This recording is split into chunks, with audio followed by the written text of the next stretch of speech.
30s as well, the new foreign minister, so ruled by young people. But and you already, I think you're already. So when I have many difficult things come for influx of refugees. I'll just say a few words. Nothing too elaborate. A lot on our agenda, as you know. We are going to start negotiating a new partnership and cooperation agreement very soon, which is a very wide-ranging new generation agreement. We only have one other in South Asia, covering all different policy areas of collaboration. We also talked, of course, about the more broad global situation, so what's happening in the Middle East, the Ukraine conflict, the Russian aggression in Ukraine, which is, of course, a huge priority for the European Union. And we talked about the Rohingya crisis, so all of the areas where we have long-standing collaboration with Bangladesh and where, of course, collaboration will continue for many years to come. So it's a very fruitful first meeting and a very dynamic discussion, and I look forward, and we look forward in the European Union to taking forward EU-Bangladesh relations with the Honourable Prime Minister. Ambassador Charles, what is the future of EU-Bangladesh relationship in the next 5 years? I think in the next 5 years we'll be really seeing a step change in our relationship, and that will be driven by the new Partnership and Cooperation Agreement.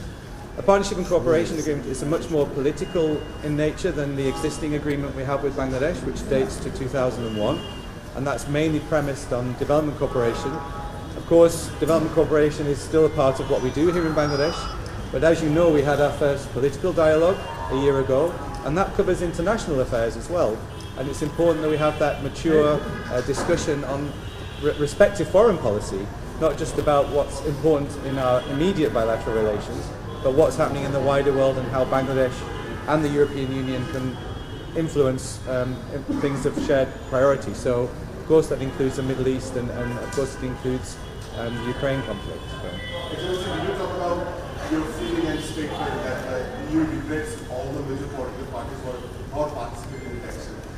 Was this in your discussion, the first discussion? No, because we've made our statements, and the election happened, and we made our statements on that. This was very much a forward-looking discussion about how now we build the bricks of a modern relationship with Bangladesh, and that of course involves foreign policy issues, but we'll be seeing, of course, in due course, other ministers in the areas where we directly engage with the government of Bangladesh. But this was a very good, wide-ranging.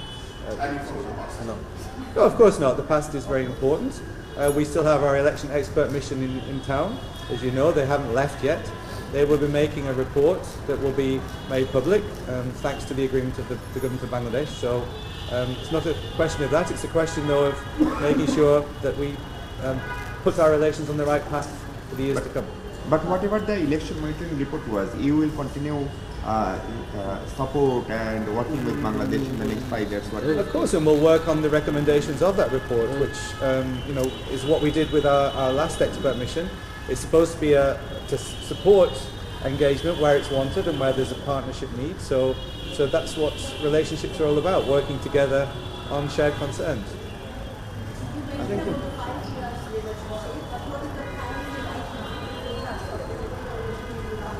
We have many priorities, and for us in these 7 years period that we've set our priorities for our development engagement. But of course, renewable energy, the Global Gateway flagship project, we discussed that with the Honourable Minister.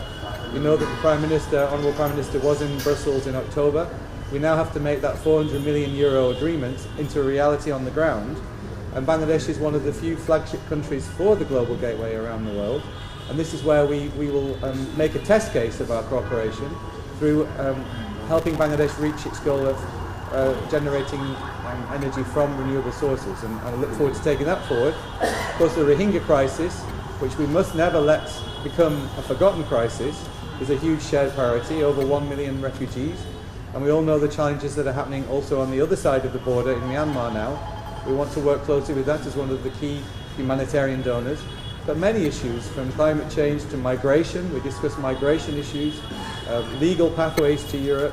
There's a lot on the agenda, and that reflects the maturity of our partnership.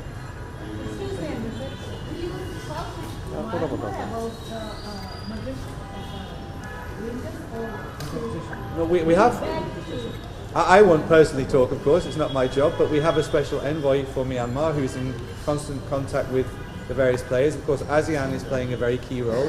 So it's a very complex situation. What we are focusing on here is supporting the government in hosting over 1 million refugees and the costs associated with that, and the need to maintain health, education, food services to those people in need. So we're here to support the government on that agenda. Thank you. Thank you.